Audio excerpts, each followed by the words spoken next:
Welcome to The Explainer. So, when you hear the name Bugatti today, what pops into your head? Probably billionaires, right? Private jets, immaculate multi-million-dollar hypercars parked right outside the Monte Carlo casino. It's kind of the absolute pinnacle of modern automotive wealth. But what if I told you that the flawless, shiny badge on the front of those cars is actually masking a really dark, chaotic reality? We're talking about an untold story forged in profound family tragedy, shocking corporate betrayals, and even, get this, alleged industry sabotage. Okay, let's dive into this, because how did a company that literally died twice manage to create the greatest car of the century? Bugatti's survival isn't just some boring business case study. It's this miraculous, almost unbelievable story of tragedy and resurrection.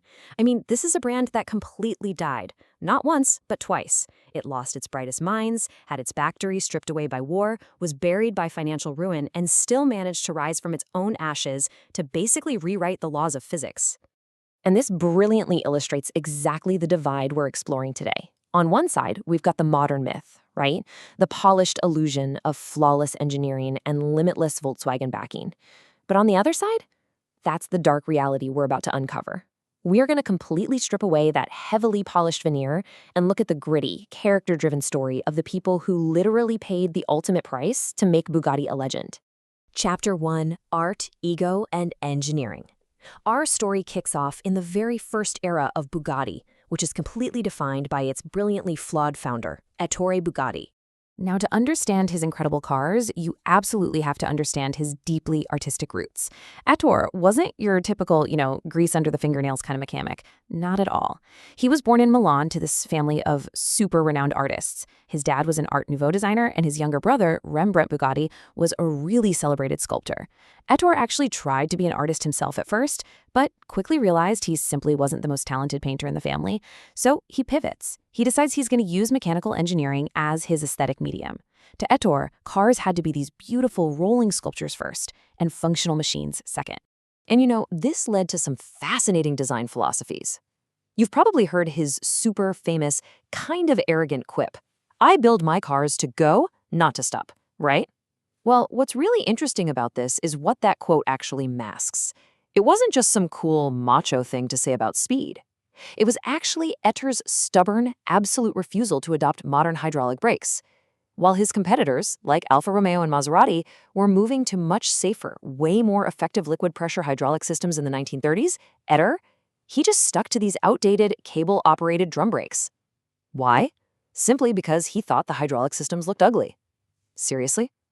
Honestly, his engineering was often driven entirely by vanity. He insisted on having engine blocks hand-scraped just so they look cleaner without using standard gaskets. He built these massively heavy 77-kilogram crankshafts on dry roller bearings, which basically means metal just rolling directly on metal, all because he hated the messy look of standard pressurized oil systems. Was it incredibly beautiful? Yes. Unbelievably expensive to produce? Absolutely. But it was quite often technologically inferior to the competition. He literally valued his own aesthetic ego over mechanical efficiency. And speaking of his ego, we need to bust a massive myth right here. You've probably heard that famous legend where Ettore supposedly insulted Bentley by calling their heavy cars the fastest lorries or trucks in the world. Well, according to racing historians, Ettore likely never even said it. Actually, scratch that, it's almost certain he didn't. The truth is, that quote was completely fabricated by a French journalist back in 1929 who was just fishing for a flashy headline. Ettore even wrote a personal apology letter to Walter Owen Bentley to clear his name. So you see, the legend of Bugatti is full of this fabricated polish, and when we strip it away, the real history is just so much more fascinating. Which brings us to Chapter 2, the tragic cascade. You see, the vanity of those early years was pretty quickly eclipsed by just unimaginable heartbreak, and it all centered around Ettore's brilliant son, Jean Bugatti. John was the true stylistic genius behind absolute masterpieces, like the legendary Type 57 SC Atlantic. But in the late 1930s, the whole thing just fell apart. In August 1939, John was out testing a race car near the factory. A cyclist wandered onto the closed road, and John swerved to avoid him. He crashed into a tree and died at just 30 years old. With John's death, the creative spark of the entire company was basically extinguished overnight, and it happened right on the eve of World War II. By 1940, Germany had occupied the Alsace region of France, and by 1941, the Molsheim factory was officially seized by the Nazis. So the crucial point here is how this all ended for Ettore. He was forced, literally under the threat of a judicial auction, to sell his beloved factory to the German occupiers for half of what it was worth. Yet when France was finally liberated, the French government turned around and accused Ettore, who, remember, was an Italian citizen for most of his life, of collaborating with the enemy precisely because he sold the factory. They confiscated all his assets. Ettore Bugatti died in 1947 as a broken, dispossessed man, accused of treason by the very country he loved. He was eventually acquitted on appeal, but only after he was already in his grave. And with that, Bugatti essentially died its first death. But let's move into Chapter 3, the sabotaged 90s revival. We're going to fast forward 40 years now. The factory's abandoned, the brand is practically a ghost. That is, until 1987, when this super ambitious Italian entrepreneur named Romano Artioli decides he's going to resurrect it. Artioli shifts the brand's home down to Campogalliano, Italy. He builds the stunning, state-of-the-art blue factory and brings together an absolute dream team of engineers to build the EB110. And wow, what an unbelievable car it was. We're talking a carbon fiber monocoque chassis, which is essentially this super light, hyper-rigid safety tub for the driver, along with all-wheel drive and a 3.5-liter quad-turbo V12, pushing out over 600 horsepower in the super sport trim. It could hit 212 miles per hour, which briefly made it the absolute fastest production car in the entire world. It was just a massive triumph of modern engineering. But then, just a few years later, in September 1995, the factory doors were padlocked shut. The dream was dead again. And this leaves automotive historians debating this massive, kind of chilling mystery. Was this spectacular collapse just a case of bad timing and bad finances, or was it a coordinated effort of corporate sabotage? Let's move to this next piece and see how this builds, because when we look at the evidence, the financial mismanagement argument is undeniably strong. I mean, Artioli bought Lotus cars and was spending millions developing a new sedan, all while a global recession was absolutely decimating supercar sales.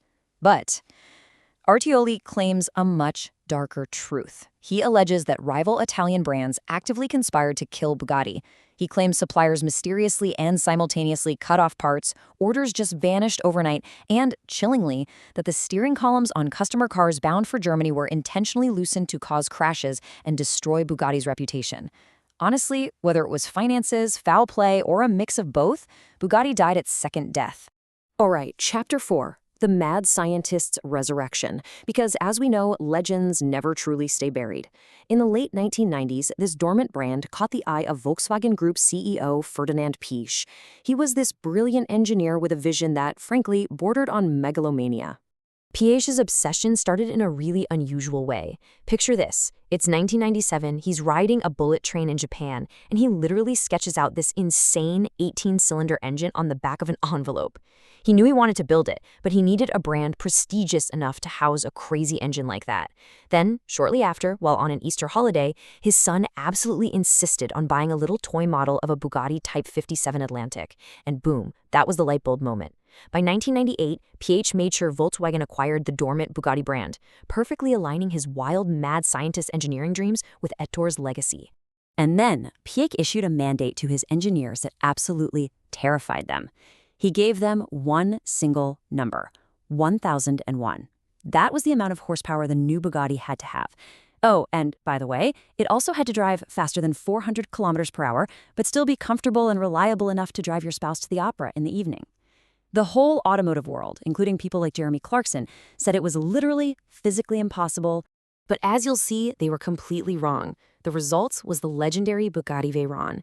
The engineers took Piëch's wild vision, refined that engine into an 8.0-liter quad-turbo W16, and delivered exactly what he asked for. In 2005, the Veyron hit 408 kilometers per hour. That's over 253 miles per hour. It completely, utterly rewrote the fast car rulebook. And what's really beautiful here is the contrast, right? Where Ettore Bugatti was super stubborn and refused to adapt to modern tech, Volkswagen succeeded by leaning into the absolute bleeding edge of scientific engineering.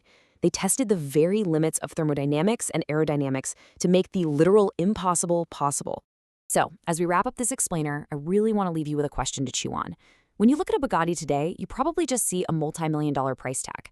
But knowing what you know now, the suicide of Rembrandt, the tragic death of Jean, Ettore dying a broken man falsely accused of treason, the alleged crazy sabotage of the 90s, and the sheer mad scientist obsession of Ferdinand Piëch, what is the real cost of a Bugatti?